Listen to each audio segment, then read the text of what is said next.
WP constable থেকে percentage থেকে খুব গুরুত্বপূর্ণ প্রশ্ন, একই রকম প্রশ্ন তুলে এনেছি। এক ব্যক্তি বেতনের 10% বেড়ে তারপর 5% কমে 20,900 টাকা হলো। তার প্রাথমিক বেতন কত টাকা ছিল?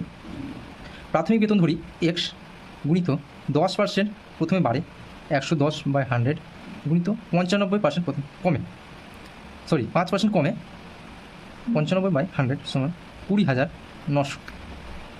0 0 কাটা যায়, 5 20 100, 5 19 95, 11 11 1 11, 11 9 99, বাঁচে 0, 19 10 100 গুণিত 20 গুণিত 10, 20,000।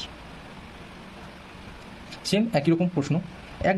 একটি দ্রব্যের মূল্য প্রথমে 20% কমে তারপর আবার 30% বাড়ে, বেড়ে 416 টাকা হলো। প্রাথমিক মূল্য কত টাকা ছিল?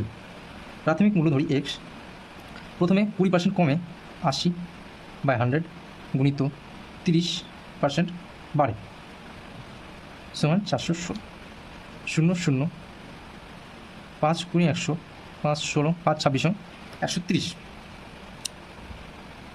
5 8 40, 8 2 16, 26 2 52 সমান 20 গুণিত 10 গুণিত 20 গুণিত 2, 200 গুণিত 2 400।